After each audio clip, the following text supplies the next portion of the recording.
ভারতবর্ষে যে খরচাটা হয় বিদেশে গেলে তার থেকে খরচা বেশি হয়। এই বিষয়টা ডাক্তারি পড়ার ক্ষেত্রে কেন উল্টো হয় যে ভারতবর্ষে খরচাটা বেশি আর বিদেশে গেলে খরচাটা কম? এটা আপনি যেটা বলেছেন ডাক্তারি পড়ার ক্ষেত্রে শুধুমাত্র আমরা যে কান্ট্রিগুলোর কথা বলছি, সিআইএস যে কান্ট্রিগুলো আছে, সেন্ট্রাল এশিয়ান, এই কান্ট্রিগুলোতে খরচ কম। আপনি যদি আবার ইউকে, ইউএস, অস্ট্রেলিয়া এদিকে চলে যান, ইউরোপের দিকে, সেখানে আবার অনেক খরচ। হ্যাঁ, সেখানে ইন্ডিয়ার থেকেও বেশি খরচ। বেশি খরচা। আচ্ছা। এই কান্ট্রিগুলোতে কি আছে, এই কান্ট্রিগুলোতে আচ্ছা, আপনি তো কিরগিজস্তানে নিজে পড়াশোনা করে এসছেন। সেইখানে যখন ধরুন কলেজ চলছে, সেখানে ভাষা, লোকাল খাওয়া দাওয়া, সেগুলোতে অসুবিধা হয়নি?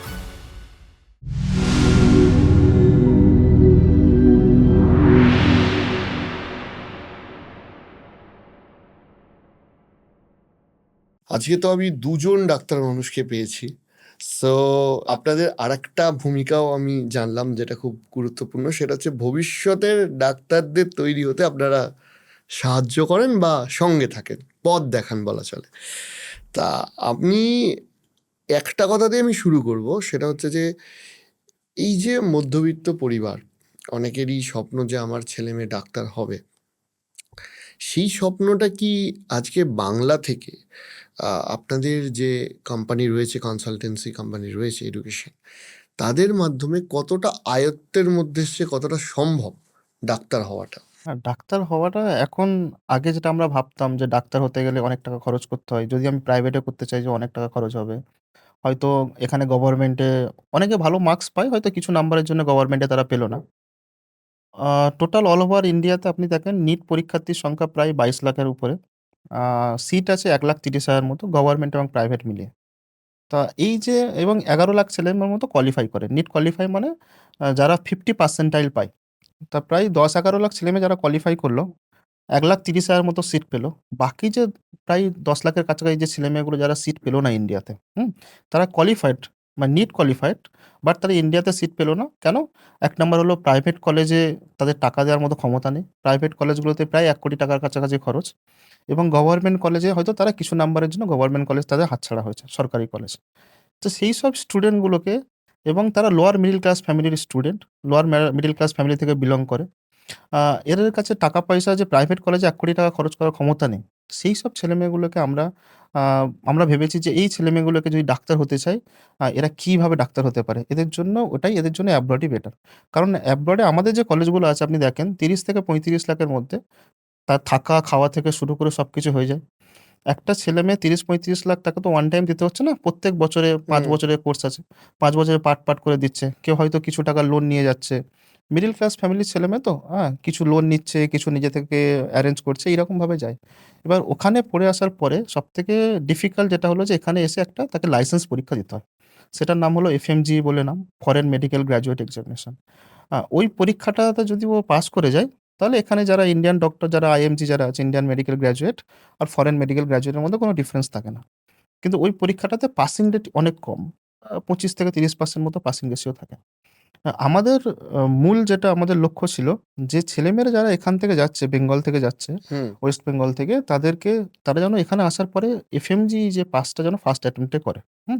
কারণ এফএমজি যদি পাস না করে সে তো ডাক্তার হতে পারছে না। তো আমাদের এই লক্ষ্য নিয়ে যখন আমরা শুরু করি কাজ, আমাদের যে কলেজ আছে, international higher school of medicine, এই কলেজে আপনি যদি দেখেন আমাদের ওয়েস্ট বেঙ্গলে ২০২৫ সালে যেসব ছেলেমেয়ে পরীক্ষা দিয়েছিল 90% ছেলেমেয়ে ফার্স্ট অ্যাটেম্প্ট এ পাস করেছে। আপনি ২০২৫ সালে যদি ওভারঅল পুরো ইন্ডিয়ার যদি দেখেন, ইন্ডিয়া থেকে প্রায় 60% ছেলেমেয়ে ফার্স্ট অ্যাটেম্প্ট এ পাস করেছে। যেসব ছেলেমেয়ে পাস করছে না তারা সেকেন্ড বা থার্ড অ্যাটেম্প্ট এ পাস করে যাবে। হুম। মেইনলি লোয়ার মিডল ক্লাস ফ্যামিলির ছেলেমেয়ে, যাদের অতটা অর্থনৈতিক ক্ষমতা নেই, কিছু হয়তো লোন করে, কিছু নিজে থেকে এরেঞ্জ করে ৩০-৩৫ লাখ টাকা তারা বাইরে পড়তে যাচ্ছে, এবং তাদের ডাক্তার হওয়ার যে স্বপ্নটা পূরণ হচ্ছে। হুম। আচ্ছা, এইখানে দাঁড়িয়ে আমি একটা কথা বলছি, সেটা হচ্ছে যে মানে ইন জেনারেল ধরা যায় যে, বা ভাবা হয় যে ভারতবর্ষে যে খরচাটা হয় বিদেশে গেলে তার থেকে খরচা বেশি হয়। কিন্তু এই বিষয়টা ডাক্তারি পড়ার ক্ষেত্রে কেন উল্টো হয় যে ভারতবর্ষে খরচাটা বেশি আর বিদেশে গেলে খরচাটা কম? আ ডাক্তারি পড়ার ক্ষেত্রে বলতে, এটা আপনি যেটা বলেছেন ডাক্তারি পড়ার ক্ষেত্রে শুধুমাত্র আমরা যে কান্ট্রিগুলোর কথা বলছি, সিআইএস যে কান্ট্রিগুলো আছে, সেন্ট্রাল এশিয়ার যে কান্ট্রিগুলো আছে, কিরগিজস্তান, উজবেকিস্তান, কাজাকিস্তান, বা জর্জিয়া, এই কান্ট্রিগুলোতে খরচ কম। আপনি যদি আবার ইউকে, ইউএস, অস্ট্রেলিয়া হুম এদিকে হুম চলে হুম। যান, ইউরোপের দিকে, সেখানে আবার অনেক খরচ, হ্যাঁ? সেখানে ইন্ডিয়ার থেকেও বেশি খরচ। বেশি খরচা, আচ্ছা। এই কান্ট্রিগুলোতে কি আছে, এই কান্ট্রিগুলোতে যেহেতু এই ছোট কান্ট্রি, এগুলো ছোট, ছোট একেকটা কান্ট্রি। এখানকার মেডিকেল কলেজ করতে গেলে, আমাদের ইন্ডিয়াতে একটা মেডিকেল কলেজ করতে গেলে যে পরিমাণ ইনভেস্টমেন্ট লাগে, যে পরিমাণ খরচ লাগে, যে পরিমাণ ইনফ্রাস্ট্রাকচার, এইরকম ইনভেস্টমেন্ট ওখানে লাগে না, হ্যাঁ?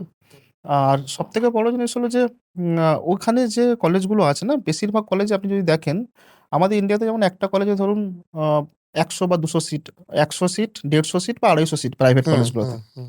ওখানে একেকটা কলেজ একেকটা ইউনিভার্সিটি। হুম? আ ওই ইউনিভার্সিটিতে ৪০০-৫০০ পর্যন্ত বাচ্চা অ্যাডমিশন হতে পারে। ফলে হিউজ নাম্বার অফ স্টুডেন্ট যখন অ্যাডমিশন হচ্ছে, তার রেভিনিউটা তো বেশি হচ্ছে একটা ব্যাচ থেকে। ফলে ঠিক আছে? অ্যাভারেজিংটা কমে হ্যাঁ, যাচ্ছে। ফলে অ্যাভারেজ কমা যাচ্ছে। আচ্ছা, আপনি তো কিরগিজস্তানে নিজে পড়াশোনা করে এসছেন। সেইখানে যখন ধরুন কলেজ চলছে, সেখানে ভাষা, লোকাল খাওয়া-দাওয়া, সেগুলোতে অসুবিধা হয়নি তখন পড়াশোনা করতে গেলে? বেসিক্যালি আমাদের কলেজটা একটা মিনি ইন্ডিয়ার মতো ছিল। হুম, আমরা আমাদের কলেজে সমস্ত ইন্ডিয়ান স্টুডেন্ট পেয়েছি। আর কলেজের বাইরে যখন আমরা বেরোতাম হস্টেল থেকে বাইরে, they are very helpful. They are very like jolly and তারা ওই ইন্ডিয়ানসদের না খুব ভালো ওয়েলকাম করতো। Hmm, Indian culture, Indian songs, তারপরে ইন্ডিয়ান ডান্স, অ্যাটায়ার সবকিছু না ওরা খুব খুব ওয়েলকামিং ছিল ইন্ডিয়ানসদের জন্য। তো কালচারাল কোনো প্রবলেম হয়নি ফার্স্ট অফ অল তো। আর খাওয়া-দাওয়া আমরা হস্টেলে নিজেদের মতো মানে ইন্ডিয়ান ফুড পেয়ে যেতাম। হুম। আর বাইরে লোকাল ফুড তো ছিল। They are also very tasty but এবার এই হ্যাঁ। এই যে এই জায়গা থেকে আমার একটা প্রশ্ন থাকে।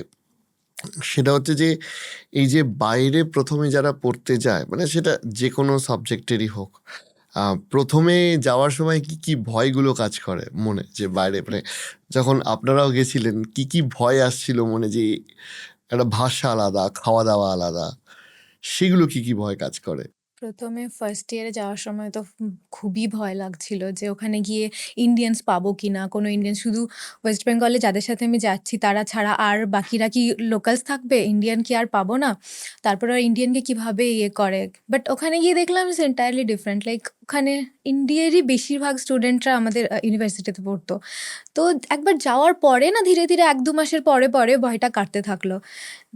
তখন মানে আমার ওটা ফাইনাল ইয়ার অবধি আমার একটা পুরো দুনিয়া হয়ে গেছিল হুম, হুম, হুম। কলেজটা। কলেজ কিরগিজস্তান দেশটা মানে ওখানে তো অনেক ঘোরারও জায়গা থাকে। হ্যাঁ। এটাও একটা এক্সপেরিয়েন্স যে বিদেশে পড়তে যাওয়া মানে একটা মানে বিদেশে যাওয়ার যে জড়তা সেটা কাটিয়ে বেরোনো। যদি কিছু করতে হয় জীবনে, যারাই করেছে দেখবেন, ঘর থেকে তো বাইরে বের হতেই হবে। ঠিক আছে? বিদেশে গেলে নিজের অনেক স্কিল ডেভেলপমেন্ট হয়, হ্যাঁ? ধরুন সে নিজেকে অ্যাকচুয়ালি বাঁচতে শেখে, হ্যাঁ? যখন নিজের ঘরের মধ্যে আছে, সে নিজের বাবা-মায়ের উপর ডিপেন্ডেন্ট সবকিছুতে। যখন নিজে একা, একা বিদেশে যাচ্ছে, তখন সে নিজের মতো করে তাকে সবকিছু অ্যারেঞ্জমেন্ট করতে হচ্ছে। তাকে নিজের খাওয়া-দাওয়া খাওয়া-দাওয়া আমরা হোস্টেলে, যেহেতু আমাদের হোস্টেলে খাওয়া-দাওয়া সবকিছু নিজের ইন্ডিয়ান ফুড আছে। তাছাড়াও যে মানে ডেইলি যে লাইফস্টাইলে যেটা বাবা-মায়ের উপর ডিপেন্ডেন্ট হয়, সেগুলো স্টুডেন্ট নিজে, নিজে সবকিছু করতে হয়। ১ নাম্বার। 2nd নাম্বার হলো ওখানে অনেক কিছু ডিসিপ্লিন শিখতে পারবে। আপনি জানেন ওই কান্ট্রিগুলোতে প্রচুর ডিসিপ্লিন ওরা মেইনটেইন করে। আমাদের এখানে যেমন আমরা যাচ্ছি, রাস্তায় যেতে, যেতে হয়তো রাস্তার পাশে কেউ থুতু ফেলছে, পিক ফেলছে, বা হয়তো কোনো একটা কিছু খেতে, খেতে সেই যেটা খাবার প্যাকেটটা রাস্তার ধারে ফেলে দিচ্ছে, হ্যাঁ? কিন্তু আমি ৫ বছর বা ও 5 বছর ওখানে থাকার পর আমাদের মধ্যে একটা ডিসিপ্লিন এসছে যে আমরা রাস্তায় যেতে, যেতে যদি কিছু খাই, খাবার প্যাকেটটা কিন্তু যদি ৫০০ মিটার দূরেও হয় ডাস্টবিনে গিয়েই আমরা ফেলবো। হুম। ঠিক আছে? 2nd নাম্বার হলো যে শুধু এইরকম ডিসিপ্লিন না, অনেক ডিসিপ্লিন। ধরুন আমরা যখন গাড়িতে যাই, ওখানে বাসে বা কোথাও মানে লোকাল যে ট্রাভেল করি, তখন একদম পিন ড্রপ সাইলেন্ট, একদম সাইলেন্টলি ভাবে যেতে হয়। আওয়াজ করলে ওরা নিজেরাই বলে যে, "আওয়াজ করো না।" এই জায়গায় আরেকটা প্রশ্ন আসে, সেটা হচ্ছে ইউরোপিয়ান অনেক কান্ট্রিতে বা বিভিন্ন অস্ট্রেলিয়াতেও টু সাম এক্সটেন্ট দেখা গেছে যে ভারতীয়দের ওপর একটা বর্ণবিদ্বেষীমূলক আচরণ সেখানকার লোকাল লোকজন করেছে। সেন্ট্রাল এশিয়াতে কি এটা ঘটে না? না, সেন্ট্রাল এশিয়াতে বর্ণবিদ্বেষটা হয় না। আপনি যদি দেখেন আমাদের কিরগিজস্তান বা আরো জর্জিয়া, এই যে কান্ট্রিগুলোর সঙ্গে ইন্ডিয়ার সম্পর্ক খুবই ভালো। আর 2nd নাম্বার হলো এত পরিমাণ হিউজ মানে অ্যামাউন্ট অফ এটা খুব ইম্পর্টেন্ট হ্যাঁ, ইস্যু হ্যাঁ। অ্যাকচুয়ালি। এত হিউজ পরিমাণ ইন্ডিয়ান স্টুডেন্ট আছে। কিরগিজস্তানে তো ১৮,০০০ ইন্ডিয়ান স্টুডেন্ট ডাক্তারি পড়ছে। ওকে। ১৮,০০০। আমাদের বেঙ্গল থেকে প্রায় ১,৫০০ এর উপরে, ১ থেকে ১,৫০০ এর উপরে ছেলেমেয়ে ডাক্তারি পড়ছে।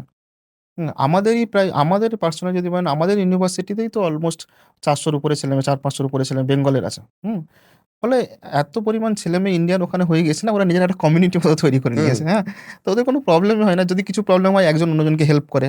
আমরা যেহেতু বাঙালি, সবাই এখান থেকে ছেড়ে বিদেশে আসে না? ফলে একজনের কোনো কিছু প্রবলেম হলে সবাই মিলে হেল্প করতে আসে, হ্যাঁ? তো এইটা নিজেদের মধ্যে হয়ে যায়। আর লোকালরা ওখানে খুব একদম খুব ফ্রেন্ডলি একদম।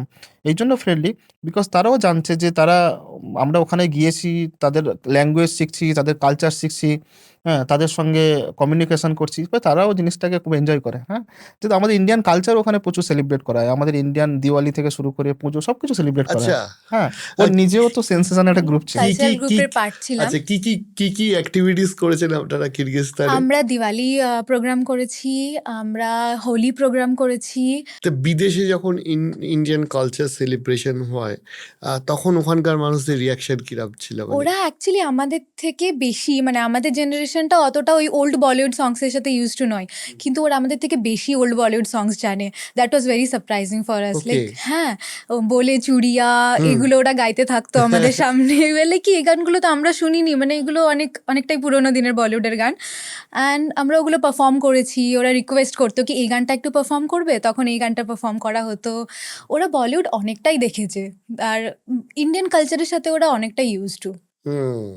Got it, got it. আরেকটা বিষয়ে আসবো, সেটা হচ্ছে যে ধরুন একটা এখানে সমস্যা হয় এখানকার কলেজগুলোতে, র্যাগিং একটা বড় ইস্যু।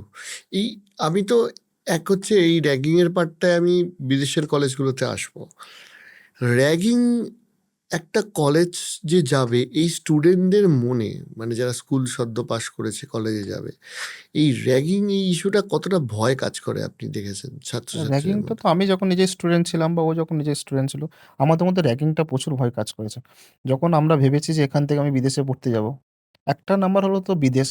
আমরা কোনোদিন হয়তো বিদেশে আমি কোনোদিনও বিদেশে যাইনি তখনো। হুম। আমি ফার্স্ট ফ্লাইট চড়েছি, হ্যাঁ? ফার্স্ট বিদেশ গিয়েছি। এবার যেহেতু আমাদের মধ্যে একটা কাজ করছে যে বিদেশে যাবো, আবার যদি বিদেশে র্যাগিং হয়, হ্যাঁ? তাহলে আমি কাকে বলবো? এখানে হলে র্যাগিং হলে তো অন্তত কাউকে বলতে পারবো নিজের চেনা পরিচিতকে। তো আমি যাওয়ার পরে আমি একদম পুরো বুঝলাম যে পুরো ডিফারেন্ট জিনিসটা। কেন ডিফারেন্ট? কারণ সবাই ওখানে ইন্ডিয়ান স্টুডেন্ট আছে। আমাদের যে হোস্টেল ছিল পুরো হোস্টেলে ইন্ডিয়ান স্টুডেন্ট, হ্যাঁ? এবং খাওয়া-দাওয়া থেকে শুরু করে এভরিথিং ইন্ডিয়ান। এবং আমাদের যে ওয়ার্ডেন ছিল সেও ইন্ডিয়ান। আমাদের যে কলেজের ওয়ার্ডেনও ইন্ডিয়ান। সবকিছু অ্যাডমিনিস্ট্রেশনের যারা কলেজের লোক আছে তারাও ইন্ডিয়ান। ফলে যেহেতু একজন ইন্ডিয়ান যে আমাদের র্যাগিং করতে আসবে সেও তো ইন্ডিয়ান। ঠিক আছে? সেও বুঝতে পারছে যে বাবা-মা ছেড়ে এসছে, নতুন ছেলেমেয়ে। ঠিক আছে? এর উপর কেন টর্চার করব? ফলে র্যাগিং এর জিনিসটা ওখানে নেই আর। আর এমনি কলেজ থেকে প্রচুর কড়াকড়ি আছে। কলেজে যদি কেউ কমপ্লেইন করে দেয় একবার যে আমার র্যাগিং করেছে, তাকে তো বাড়ি পাঠিয়ে দেবে। আচ্ছা, মানে ফলে ওখানে র্যাগিংয়ের কোনো অপশন নেই। আচ্ছা, এইটা ইন্ডিয়াতেও তো একটা ভয়ঙ্করভাবে উঠে আসছে। তো ইন্ডিয়াতে মানে আপনি এরকম কোনো ছাত্রছাত্রীর সাথে কথা হয়েছিল যে যারা আমার র্যাগিংয়ের শিকার? বন্ধু-বান্ধবরা যখন পড়তো আমাদের সঙ্গে, যখন আমরা একসঙ্গে পড়াশোনা করেছি, যখন নিটের কোচিং নিয়েছি, আমার অনেক বন্ধু-বান্ধব তো যারা ইন্ডিয়াতে পড়াশোনা করছে মেডিকেল কলেজগুলোতে, সরকারি কলেজগুলোতে। সব কলেজে র্যাগিং হয় না। কিছু, কিছু কলেজে তো র্যাগিং হয়, হ্যাঁ?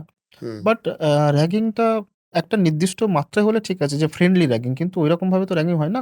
কিছু, কিছু জায়গায় এত মানে বেশি পরিমাণে হয়ে যায় র্যাগিংটা যে স্টুডেন্ট তখন সেটা নিজেকে ভাবে যে কেন আমি এই প্রফেশনে এলাম? হয়তো আমার এই প্রফেশনে এসেছি র্যাগিং হওয়ার জন্য। মানে নিজেদের মধ্যে একটা ডিপ্রেশন কাজ করে। ১ নম্বর হলো ফার্স্ট ইয়ারে গিয়েছি, আমি মেডিকেল পড়তে গিয়েছি। মেডিকেলটা মানে প্রচুর ভাস্ট একটা জিনিস। ১৯ টা সাবজেক্ট পড়তে হয়। সকাল থেকে সন্ধ্যা পর্যন্ত ক্লাস করতে হয়। তারপরে আমি যখন সন্ধ্যাবেলা যখন রুমে আসলাম, যখন নিজে যে কাজগুলো, পড়াশোনাগুলো করার টাইমে যদি আমার র্যাগিং হয়, আমি নেক্সট দিনে আমি পড়াশোনা সেটা যে পড়াটা আছে টিচারকে আমি দিতে পারছি না পড়াগুলো। ফলে নিজের মধ্যে ডিপ্রেশন কাজ করে। এই জিনিসটা খুবই বাজে। অনেক মেডিকেল কলেজে হয়। বাট আস্তে, আস্তে এই জিনিসটা অনেকটা কমে গেছে। এখন তো খুব কম হয় জিনিসগুলো।